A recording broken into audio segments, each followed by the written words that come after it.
Logistics and supply chain talent. Well, joining us today to speak about that, Susan Boylan, Senior Director Analyst at Gartner. Susan, great to see you. Welcome. Thank you, Russell. Thank you for having me. You know, Susan, generally when we talk about crunches of one sort or another, capacity crunches, we're talking about transportation. But we see that very thing going on in supply chain and logistics talent. So what brought us to this parlous situation? What do you say? Well, there's been a number of influencing factors, to be honest, Russell. Particularly for drivers, we have an aging demographic. The working conditions are particularly tough, and we don't have younger demographics coming into the industry. I have an 18-year-old nephew, and if I went to his high school now and said, how many people want to be a truck driver in this class, I don't think we'd get much uptake. And the reason for that is that the industry has an image issue. They see long hours, they see tough working conditions. They do not see how sophisticated and smart that logistics has become. So while our current and tenured talent is still here or getting ready to exit the industry, we are not seeing the influx of talent that we need to keep us afloat. So we are, it's been decades in the making, but it's really come to a critical crunch point lately. Now, COVID hasn't helped, because logistics is a people's business, and particularly with contract logistics, they really struggled with warehouse operatives. Now, we've also had a situation where organisations have competed against one another, which, while is a strong retention or acquisition strategy, it's caused major disruption in the industry. We also don't appeal, Russell, to females. As a female logistician, I can attest to it. We do not appeal to females, 50% of the working demographic. If we were better at that, we'd probably see a lot more talent gaps being filled. Be that as it may, we have seen what is being referred to as assertive remuneration strategies out there. It seems to me that means throwing money at labor. Has that not worked? I mean, clearly we're still seeing these shortages. So what's going on there? When we talk to clients, it's fairly evident that it doesn't work. But if you have a number of organisations all competing with the same aggressive financial strategy, it loses its impact. And our Gartner research has shown us that out of 7 EVPs, incentives and bonuses only came 5th of the EVPs that logistics talent. We surveyed 100 logistics industries to find out, and they have said that it comes 5th behind flexible working hours, behind health and wellness benefits, behind tuition, comes behind all of those things. So you can, as you quite rightly said, throw money at the problem, but if everybody else is doing the same thing, then it's not going to be impactful. So if you want to differentiate yourself, if you want to acquire or retain talent, I've always believed that you should look past financial remuneration and come up with a better employee value proposition for your talent to acquire them and to retain them. I'm just wondering if that's something that obtains across the board. I mean, regardless, you have different people, folks of different ages. You have, of course, the female, you have the male, and you've got the truck driver, but you've also got the persons who are working in the office. So all of these various logistics personnel, supply chain personnel, throwing money at them doesn't work with any of these people? Are they all interested in these flexible hours and that sort of thing? Really? It was a survey of 100 logistics leaders, but you've come to a very good point here, Russell. And we see segmentation when it comes to offering or structuring employee value propositions for organisations and their talent. So if you think about a warehouse operative who's 25, he is not interested in a wonderful retirement or pension benefit package. But if you're a driver who's 55, that is a real incentive to go and work for an organisation.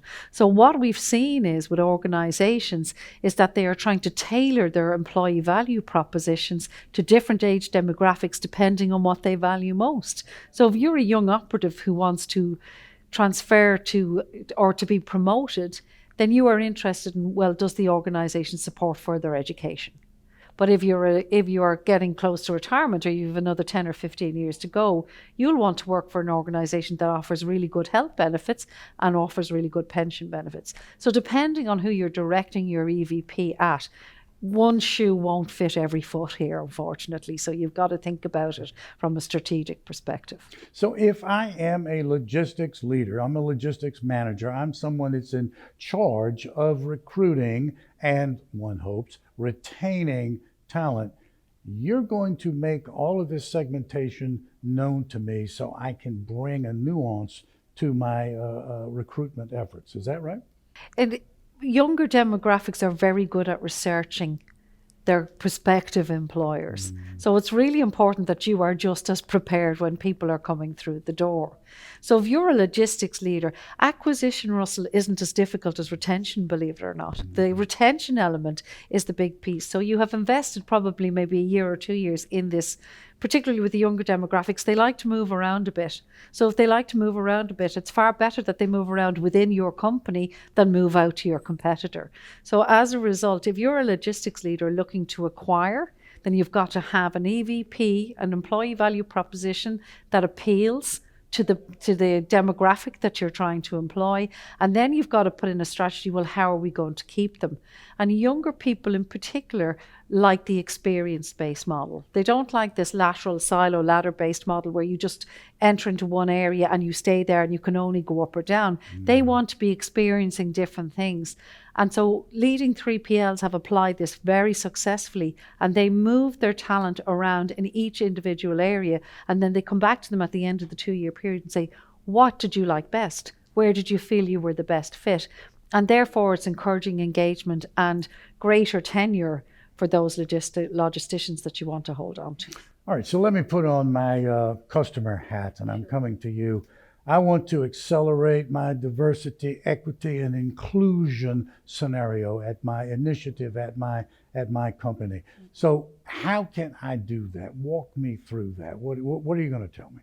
Well, I think it's important to understand where you are now when it comes to diversity, equity, and inclusion, and understand that for younger demographics, diversity with the people that they work with and the tasks that they approach and carry out every day for you is an important part of how they operate day to day. They like that flexibility, they like that variability. It's also important, we have a very poor female representation in logistics, and as a female logistician, I can say that with certainty. We're getting better. There's no doubt about it, but there are other demographics that need to be considered. I recently saw an autonomous forklift truck in a warehouse being driven by a person with a disability at a desk because the controls were in front of them at the desk. Logistics hasn't been, I don't want to use the word kind, but it's difficult for people with physical disabilities to work in logistics, particularly in pick, pack and dispatch operations, because it's a physical job. But now technology is helping open the doors wider for people in that DE&I sector who may not have considered logistics as a potential career before now. But now that we have technology, a lot of the physicality is being taken out of logistics, and therefore females and, you know, maybe people who have disabilities and technology helping with people whose English is not their first language, for instance, it helps bring in a wider demographic. So technology is going to be a key enabler to diversity, equity and inclusion. But we do need to see more women at the top, Russell, and we're still lacking there. So as a part of the consultation that you're going to have with this potential customer, are you going to tell him or her that the window dressing that they've got going on is not going to make it? I would look at it first and I would say, guys, you need to recalibrate or potentially up your game if you want to attract One of the things about female talent for logistics, I have had 3 packages delivered to my home recently, all by female drivers, driving a small van during child-friendly hours.